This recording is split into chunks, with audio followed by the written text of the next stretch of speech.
Hai, Assalamualaikum. Di video kali ini saya nak share cara menguasai confirmation like a boss. Okey, korang mesti tahu kan sebelum kita nak entry, kita mesti kena ada confirmation dulu. Okey, so barulah kita boleh decide nak sell ataupun buy. Okey, dan confirmation selalunya berlaku di time frame besar. Contoh, kita cari entry point dulu, lepas tu baru kita cari confirmation. Atau cari confirmation dulu, lepas tu baru cari entry point. Terpulanglah pada korang nak start yang mana dulu. Dan untuk tajamkan skill menguasai confirmation ni, korang kena biasakan diri dengan menggunakan 2 atau 3 multi-time frame untuk lihat attitude price movement. Okey, tujuannya adalah untuk asah skill tajamkan mata. Kalau sebelum ni korang guna satu time frame sahaja, itu tidak berapa berkesan untuk kita menguasai confirmation. So, untuk menguasai confirmation ni, korang kena gunakan 2 atau 3 multi-time frame combine dalam satu screenshot. Okay, saya tahu ia agak leceh tapi sebenarnya it's really worth it. Ia sangat berkesan untuk korang menguasai confirmation sebelum nak entry.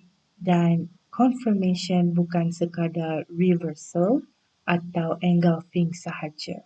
Dalam video ini, saya nak share confirmation yang mempunyai win rate yang tinggi dan risk yang rendah. Dan lagi satu saya nak tambah, confirmation selalunya berlaku di pair gold.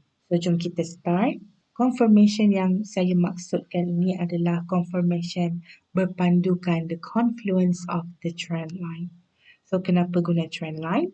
Sebab price move in waves. Macam saya cakap, kita cari entry point dulu and then baru garis trend line. Tujuan trend line ni hanya untuk sedapkan mata sahaja atau gain more confidence untuk entry. Itulah dia trend line. Okay? Dan confirmation ni sometimes kita accidentally terjumpa setup QM continuation atau hybrid too. Dan lagi satu, confirmation sangat nice apabila ia berlaku selepas terjadinya reversal. Okay. So, jom kita tengok kat sini. Okay, ini adalah engulfing. Sebelum dibuat engulfing, price ada buat resistance dekat atas ni. Ini untuk setup sell. Untuk setup buy, price buat support and then selepas buat support, dia buat engulfing ataupun bullish engulfing. Okay, so ini untuk setup sell. Price buat resistance and then dia buat bearish engulfing. Okay, tetapi korang jangan lukis trend line dulu, nanti dulu. So, korang tukar ke lower time frame. Time itulah korang akan jumpa mungkin price akan buat QM dekat sini ke. Okay, atau price buat drop base drop. Seperti mana saya cakap, drop base drop atau rally base rally adalah entry point. So, kalau korang nampak price buat drop base drop dekat sini, korang tandakan. Okay, dan masa time itulah korang boleh lukis trend line.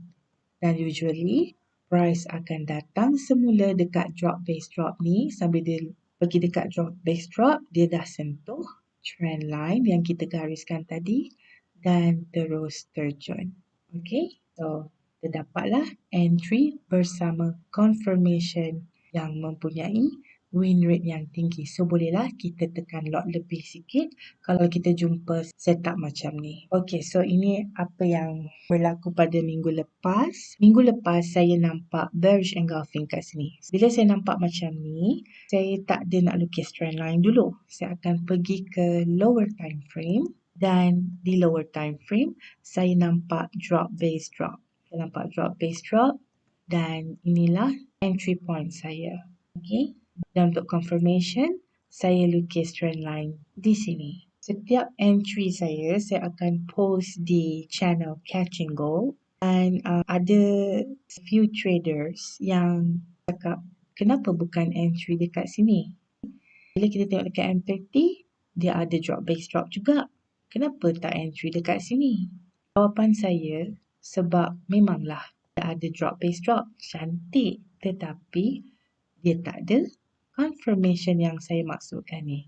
Confirmation dalam bentuk confluence. Okay, sebab peluang untuk price break entry point dekat sini sangat tinggi.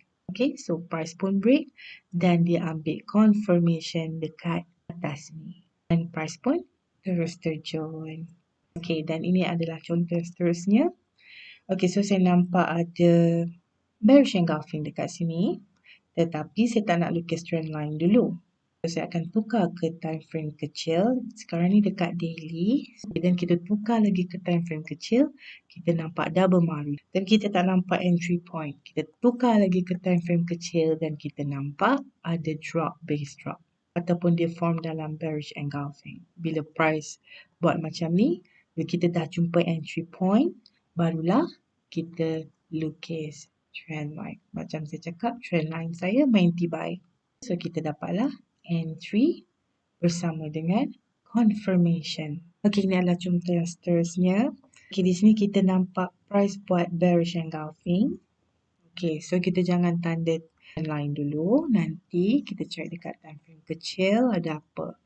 Kat time frame kecil tak ada apa-apa. Tetapi, kita ada nampak sesuatu dekat sini. Masa time ni lah kita nampak price buat tetap QM continuation. Macam saya cakap sebelum ni, kadang-kadang kita akan accidentally terjumpa setup QM continuation. Okay, so kita pun gariskan trend line. Okay, dan kita dapatlah entry macam ni. Okay, alright, ni pun contoh yang seterusnya. Kita ada resistance dekat atas and then ada bearish engulfing and then inilah entry kita. Dan ini contoh setup buy. Okey. Nampak bearish engulfing dekat sini. Kita jangan tanda trend line dulu. Sebab tak jelas sangat. So, kita tukar ke time frame lebih kecil. Dekat time frame lebih kecil, kita nampak setup QML dekat sini. So, kita nampak QML. Kita ada low, high, lower low dan higher high. And at the same time also, kita nampak ini adalah setup hybrid. Okay. Right. Dan price break the second trend line and entry at the third trend line. Okay, so, kita dapat entry kita bersama dengan confirmation. So, dekat dalam H4, nampaklah dia jadi macam ni. Okay, ini adalah contoh seterusnya. Kita ada bullish engulfing. Okay, kita jangan tanda trend line dulu. Kita cari entry point di time frame kecil. Kita tak nampak entry point, so kita pergi ke M15 pula. Okay, kita dah jumpa rally base rally. So, masa tu lah kita tandakan trend line kita. So, kita dapatlah entry bersama confirmation. Saya rasa itu saja dan jumpa di video yang seterusnya. InsyaAllah. Assalamualaikum.